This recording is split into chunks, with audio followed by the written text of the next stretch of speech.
Olá a todos, tudo bem com vocês? Eu sou o Fábio Costa, esse é mais um TBT da televisão, aqui do Observatório da Televisão. Antes de nós começarmos aqui o nosso encontro de hoje, inscreva-se no nosso canal, caso você não tenha feito isso ainda, e aí você vai receber as notificações para acompanhar tudo que a gente posta aqui especialmente para você, certo? Resumos dos capítulos da sua novela preferida, entrevistas, TBTs como esse, críticas, lives, fique por dentro, certo?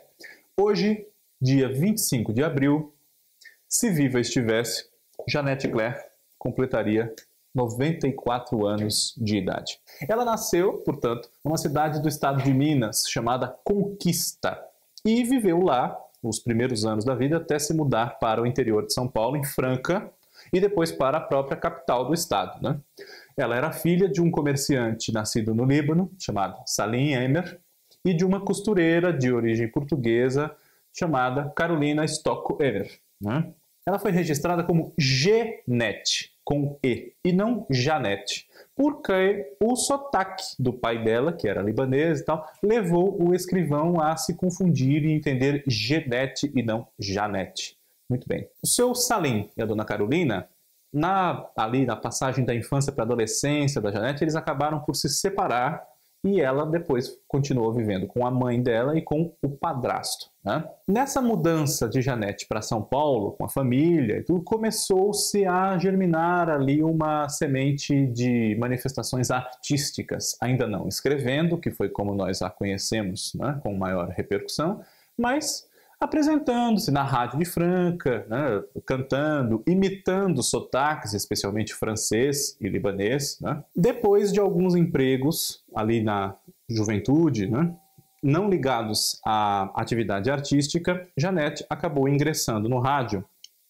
Em 1944, Janete foi à radiodifusora acompanhar uma irmã dela que tinha um compromisso lá, foi fazer um teste, enfim, e acabou saindo contratada também da radiodifusora de São Paulo para ser radioatriz. Entre 1944, que foi quando isso aconteceu, e 1948, ela atuou como radioatriz e teve uma primeira incursão como redatora de rádio, escrevendo uma história para o Teatrinho das 5 Horas, que era coordenado por Sarita Campos no seu programa Vesperal das Moças. Em 1948, Janete teve uma passagem breve na Rádio América, para onde ela foi com o seu já namorado Dias Gomes, que ela conheceu trabalhando no rádio, né?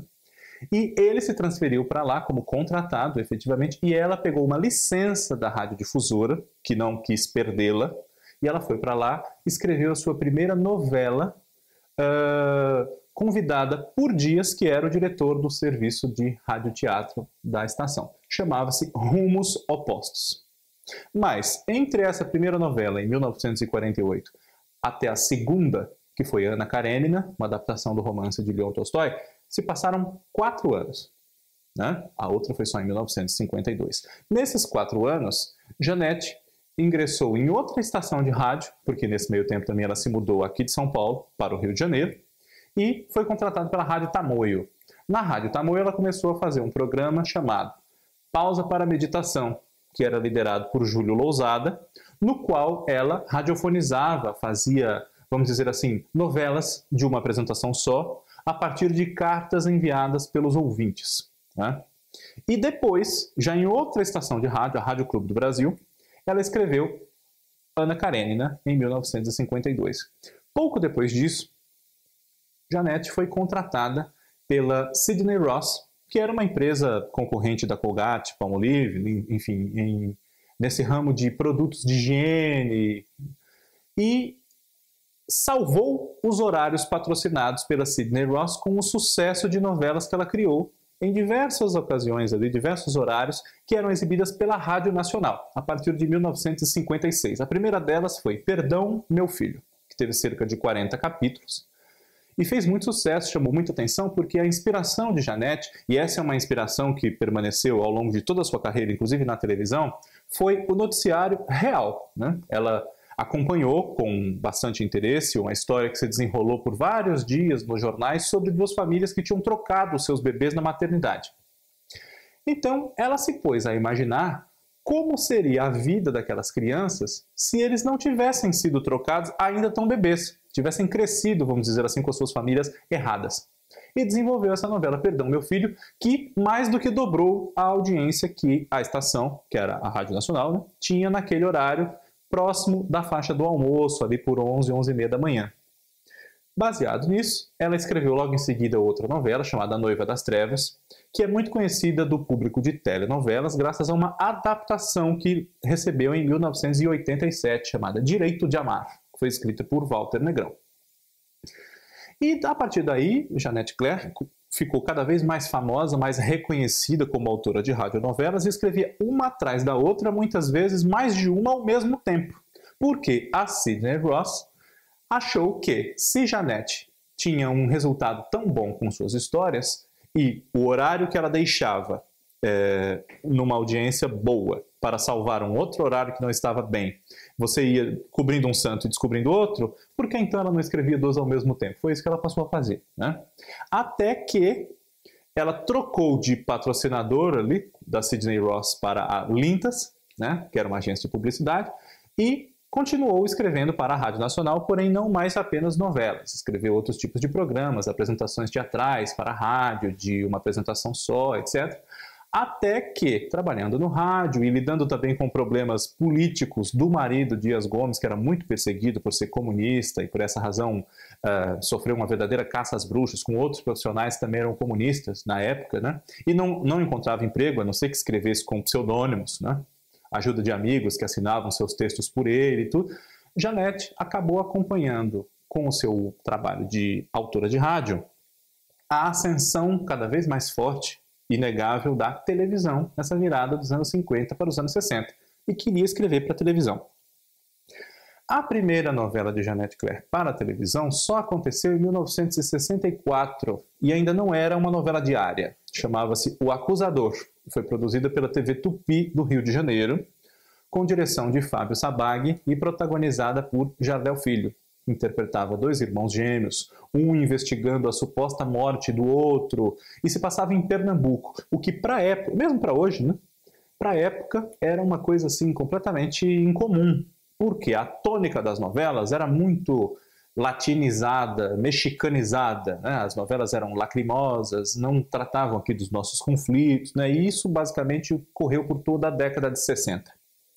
Depois disso, embora haja registros de outras incursões de textos de Jeanette, como Estrada do Pecado, pela TV Itacolomi, que é de Minas Gerais, né? Só em 1967, aí já com uma novela diária, ela voltou ao gênero, ainda na TV Tupi, chamada Paixão Proibida. Paixão Proibida foi uma adaptação que Jeanette fez de uma novela sua escrita para o rádio, de nome A Família Borges, na década de 50, e que nessa ocasião na televisão foi protagonizada por Miriam Merkler e Sérgio Cardoso. Eles viviam uma história de amor que era muito complicada pelos problemas das duas famílias deles, que não se gostavam, no contexto político da Inconfidência Mineira, né? Ou seja, antes de 10 Vidas, uma novela da Ivani Ribeiro, que foi em 69, Jeanette Claire já ambientou uma história romântica no clima da Inconfidência Mineira, né? Logo em seguida, depois de tentar, em algumas ocasiões, escrever novelas para a TV Globo, oferecendo justamente o seu trabalho para os profissionais da TV Globo, Jeanette foi lembrada para uma ocasião, para resolver um problema ali que entrou para a história, né? No mesmo ano de 1967, a TV Globo exibiu uma novela chamada Anastácia, A Mulher Sem Destino.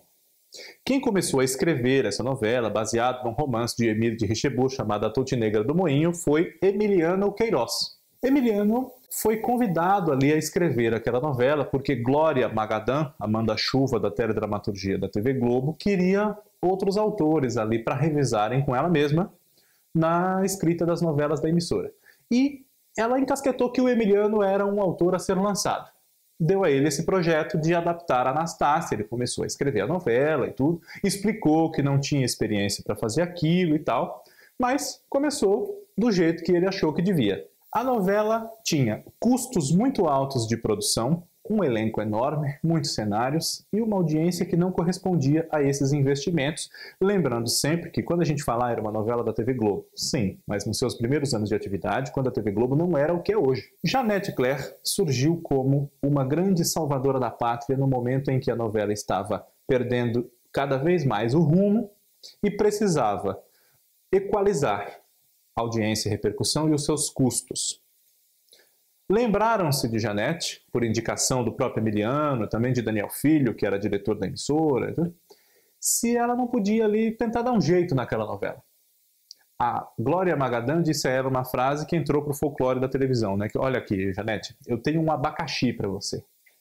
Pega aqui os capítulos que o Emiliano já escreveu, leia e me diga o que você acha que a gente pode fazer para resolver essa novela. Janete e Dias Gomes, a essa altura já seu marido, né, desde 1950, leram os capítulos até ali já escritos da novela e, além de não terem entendido grande coisa, porque era uma trama confusa, pensaram que a grande solução, ainda que drástica, seria o quê? Provocar um terremoto na ilha onde a novela se passava. Depois desse terremoto, que matou quase todo o elenco, a novela teve um salto de 20 anos, né? Leila Diniz passou a interpretar também a filha da Anastácia. A novela não se tornou nenhum grandíssimo sucesso, porque já não tinha chamado grande atenção e confundido o público no seu princípio. Mas deixou as coisas em ordem e atingiu ali um resultado mais aceitável, vamos dizer assim. Essa foi a entrada de Janete Claire para a TV Globo, de onde ela só sairia ao falecer, né? Muitos anos depois. Logo em seguida, ela já escreveu uma outra novela, ainda com supervisão de Glória Magadã, chamada Sangue e Areia. Sangue e Areia é inspirada na obra de Blasco Ibáñez, que já teve várias adaptações para o cinema, né?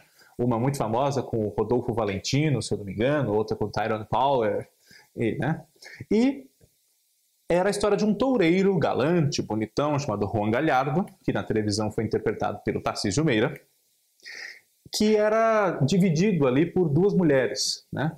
Uma muito exuberante, rica, né? Chamada Dona Sol de Alcântara, vivida pela Glória Menezes, e a Teresa Maio, que era um interesse antigo, uma namorada que ele tinha ali, e aquilo marcou a estreia justamente desse casal, Tarcísio e Glória, na TV Globo. Sangue e Areia foi a primeira de uma série de novelas que Janete escreveu ambientadas em outros países. Além dessa, que era na Espanha, houve outra novela na Espanha, Rosa Rebelde, da qual ela aproveitou ali a espinha dorsal de uma novela sua para o rádio também, chamada Rosa Malena. E entre as duas, Passo dos Ventos, que foi uma novela exibida às 7 horas, protagonizada também pela Glória Menezes, com Carlos Alberto como seu par. Essas novelas desagradavam um pouco Janete ao ter que ambientá-las em outros países, os quais ela nem conhecia, e tratar de problemas que ela podia falar do nosso cotidiano aqui, das nossas coisas, e não podia, porque a Glória Magadã, caso você não saiba, você que está nos assistindo aqui, a Glória Magadã, ela era cubana, né? E já tinha feito carreira no gênero antes de chegar ao Brasil para trabalhar. Glória Magadã dizia que o brasileiro não era um povo para ditar a ela histórias, personagens, conflitos e tal, e que ninguém ia querer ter um galã numa novela chamado João da Silva. Quem é que ia se interessar por isso? Ele tinha que se chamar Alberto Limonta e coisas assim, né? A primeira novela que Janete Claire escreveu para a TV Globo, partindo da sua própria cabeça e sem essa influência, sem esse ramerrão por trás, foi Véu de Noiva, que estreou em 1969. Véu de Noiva foi a primeira novela de Regina Duarte na TV Globo, há 50 anos quase, né? Na qual ela formava par com Cláudio Marzo, que era um piloto um piloto automobilístico, piloto de Fórmula 1, né? O Marcelo. E ela era a Andréia, que trabalhava numa loja, era vendedora. Esses dois tinham ali um romance cheio de conflitos, com as pessoas querendo separá-los, ou porque ela era pobre, ou porque a namorada não queria perdê-la, que no caso era Beth Faria, Irene, né? E Véu de Noiva era promovida como a novela verdade, justamente porque era conectada aqui com a nossa vida daquele momento, né? Especialmente do Rio, claro. E começou a abrir um caminho que a TV Tupi, com algumas histórias, Antônio Maria, Beto Rockefeller, Nino Italianinho, né? Já estava ali formando uma trilha para a novela moderna brasileira, que evolui até hoje, como nós a conhecemos, próxima de nós, tocando em nossas feridas, tratando da nossa realidade. Depois de Véu de Noiva, que fez bastante sucesso, um sucesso maior ainda que foi Irmãos Coragem, que durou um ano, entre 1970 e 1971, e foi um grande sucesso, né? É considerada uma das novelas mais importantes da nossa televisão e a primeira que os homens não tinham vergonha de dizer que viam, reunindo ali faroeste, futebol, né? E romance. Por que o futebol? Porque quando Janete começou a criar a história, ela pensou nos irmãos ali garimpeiros, que no caso eram o João, Tarcísio Meira, e o Jerônimo, Cláudio Cavalcante. Mas para interessar ao público que eventualmente rejeitasse aquela ambientação no interior e tudo, foi criado um irmão urbano, né, que havia saído da cidadezinha e vencido na vida como jogador de futebol, e do Flamengo, que era o time com a maior torcida, como é até hoje, né? O Duda, Cláudio Mazo. Essa união de elementos políticos, vários casos de amor, faroeste, futebol, né? Tudo isso resultou num grande êxito de audiência. E a substituta do horário de 8 horas da TV Globo também foi dela, O Homem que Deve Morrer, que é uma novela muito tumultuada pelos problemas que ela teve com a censura, já que foi considerado, foi entendido que o que ela queria fazer era uma alegoria da vinda de Jesus Cristo à Terra. Por quê? O personagem principal, o tal Homem que Deve Morrer, que era o Tarcísio Meira, Dr. Ciro Valdez, ele supostamente era filho de uma mulher virgem, que nunca tinha tido nenhuma experiência sexual e tudo, e engravidou ainda adolescente desse menino, o Ciro, que foi a Neuza Amaral no papel de Orjana. Então, a censura começou a implicar muito com aquilo, porque como que uma moça que é adolescente, virgem, etc, e tal, de repente é abduzida, vê uma luz ou qualquer coisa assim, e aparece grávida, né? E, enfim, essa referência a uma figura messiânica não agradava nem um pouco, né? Era considerado um achincalhe a figura de Jesus Cristo, etc. Então, acabou que, para o público, com as dificuldades que esteve de contar a história, o Ciro acabou sendo justamente fruto de um extraterrestre, vamos dizer assim, né? Mas nada que tenha comprometido o carinho do público por esse personagem, pela sua visão humanitária das coisas, pelos seus embates contra o vilão, que era Otto von Miller, vivido pelo Jardel Filho, né? E a novela seguinte suplantou esses problemas de O Homem que Deve Morrer, que foi Selva de Pedra. Selva de Pedra, a exemplo de Irmãos Coragem, também é uma das novelas mais famosas da nossa televisão, já teve duas versões, né? A primeira foi em 1972, protagonizada por Francisco Coco, Regina Duarte e Dina Sfati. Selva de Pedra é um retrato daquele Brasil da primeira metade dos anos 70, com o espírito do milagre brasileiro do governo militar, não é?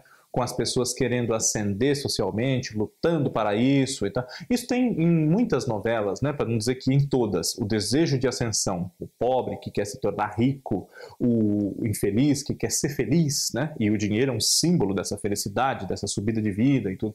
Mas a grande ambição de subir na vida do personagem principal, do Coco, o Cristiano, acaba sendo embotada ali porque ele se vê com um conflito de consciência gravíssimo de abandonar a esposa, sua companheira dos tempos de pobreza, Simone, em nome de um casamento com a encantadora, também muito bonita, interessantíssima, Fernanda Adina Sfati, que era milionária e acionista do estaleiro do tio dele, Aristides Vilhena, que era o personagem do Gilberto Martinho. A história tem uma grande curiosidade em relação à censura, por quê? Quando Janete Claire desenvolvia a novela, o que estava previsto era que Simone sofresse ali um atentado, fosse dada como morta, e por essa razão, acreditando-se viúvo, o Cristiano poderia justamente se casar com a Fernanda. Só que a censura considerou que, embora o público soubesse que o Cristiano estava agindo de boa fé em se casar com outra mulher porque ele havia ficado viúvo, a censura implicou dizendo que aquilo ia ser um incentivo a que os telespectadores fossem bígamos, porque ele era casado com a outra que estava viva, né? Eles ignoravam completamente que aquilo era uma artimanha de ficção e que ele pagaria por esse ato de se casar duas vezes, né? Embora sem má fé. Para transformar a novela, vários capítulos foram rasgados com o pós-casamento de Cristiano e Fernanda, né? E a grande saída de Janete Claire acabou fazendo a novela ter ainda mais sucesso e se tornar uma trama ainda mais intrincada daqueles personagens, porque Fernanda teve que ser abandonada no altar, né? Já que Cristiano não ia poder casar com ela. Fernanda, a partir dali, teve um clique na sua cabeça para um desvio psicológico grave que ela tinha herdado do pai, que havia se suicidado, etc. e tal, e ela acaba enlouquecendo cada vez mais no seu desejo de vingança contra aquele homem por quem ela era tão apaixonada e que deixou ela falando sozinha no altar. Né? Selva de Pedra entrou para a história da nossa televisão. É uma página que não se pode passar pela história da teledramaturgia sem contá-la. Né?